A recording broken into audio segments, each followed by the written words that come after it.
Hello friends, welcome back to my channel. आपका स्वागत है मेरे यूट्यूब चैनल पे। और हमने जो प्रेगनेंसी सीरीज स्टार्ट की है उसमें हम बात करते हैं कि वीक बाय वीक बेबी में कौन कौन से चेंजेस होते हैं, मदर में कौन कौन से चेंजेस होते हैं। तो आज का हमारा जो वीक है वो है वीक 19। तो वीक 19 में बेबी की जो साइज़ है वो तकरीबन 6 to 6.5 इंच जितनी हो जाती है। और बेबी के शरीर के आसपास एक प्रोटेक्टिव लेयर बन जाता है जो वाइट होता है और थोड़ा क्रीमी टाइप का होता है। वो बेबी को प्रोटेक्ट करने के लिए होता है। तो कभी कभी हमने देखा होगा कि प्री मैच्योर जो बेबीज होते हैं उनके बॉडी में, शरीर के आसपास एक वाइट कलर का कोई सब्सटेंस रहता है। तो ये वही लेयर है बेसिकली। जब वो बेबी मतलब कि फीटस जब मदर की बॉडी में होता है तो वो उसको प्रोटेक्ट करने का काम करता है। बात करें मदर में तो वीक 19 मतलब कि अभी आपका प्रेगनेंसी की हाफ जर्नी खत्म होने को आई है। वीक 20 जैसे खत्म होगा तो आपकी हाफ जर्नी खत्म हो जाएगी और फिर हाफ जर्नी आपकी बाकी रहेगी। तो ये वीक में आपको क्या क्या ख्याल रखना है। तो जैसे जैसे बेबी बड़ा होता जाता है वैसे वैसे क्या होता है कि जो यूट्रस के आसपास का जो लिगामेंट होता है जिसको हम राउंड लिगामेंट बोलते हैं वो भी स्ट्रेच होता है। तो कभी कभी हम उठते हैं बैठते हैं तो हमें अब्डोमेन के आसपास पेन होता है। उसके अलावा लेग क्रैम्प्स भी कभी कभी होते हैं। स्वेलिंग होने की वजह से हमारे हैंड्स में या लेग में भी पेन होता है।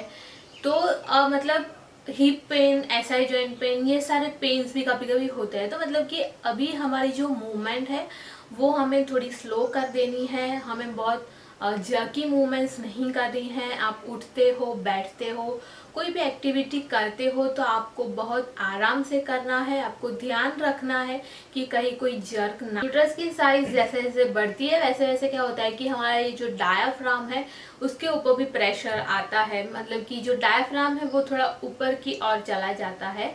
और हम कोई भी एक्टिविटी करते हैं या थोड़ा बोलते हैं, ज़्यादा बोलते हैं तो भी कभी कभी हमें फील होता है कि हमारी सांसें फूल रही है, हमें ब्रेथलेसनेस जैसा फील होता है।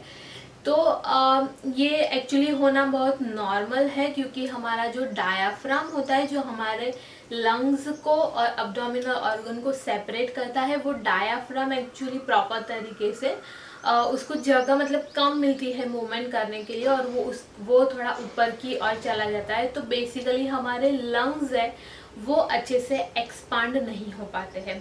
तो उसके लिए आप क्या कर सकते हो कि रोज़ाना आप थोड़ी ब्रीदिंग एक्सरसाइज कर सकते हो। तो उससे क्या होगा कि आपके लंग्स जो है उसकी कैपेसिटी भी बढ़ेगी और लंग का एक्सपांशन भी थोड़ा अच्छा होगा और आपकी बॉडी में भी ऑक्सीजन का सर्कुलेशन है वो भी अच्छे से होगा। और कभी कभी क्या होता है कि ब्रेथलेसनेस होने की वजह से और आपके यूट्रस की साइज बढ़ रही है तो जो ब्लड वेसल्स होती है उसके ऊपर प्रेशर आता है। उसकी वजह से फिर डिहाइड्रेशन कभी हो जाता है, बहुत ज़्यादा भूख लगती है। तो ये सारे फैक्टर्स की वजह से कभी कभी क्या होता है कि आपको डिजीनेस हो जाता है, थोड़े चक्कर जैसे आपको आने स्टार्ट हो जाते हैं, आपको लाइट हेडेक होता है। तो कुल मिला के मतलब आपको क्या है कि आपको अच्छे से खाना खाना है, वाटर इंटेक अच्छा रखना है और आपको थोड़ा ब्रीदिंग एक्सरसाइज पे भी ध्यान देना है। रोज़ाना आपको ये प्रैक्टिस करनी है। उसके अलावा बात करें तो आपने अपनी बॉडी में ऑब्जर्व किया होगा कि जो बेली का एरिया है उसमें सेंट्रली ऊपर से नीचे तक हल्की सी मतलब डार्क लाइन जैसा आपको दिखाई देता होगा। वो इसीलिए होता है क्योंकि हमारी बॉडी में मेलेनिन नाम का एक सब्सटेंस होता है, उसकी मात्रा बढ़ती है।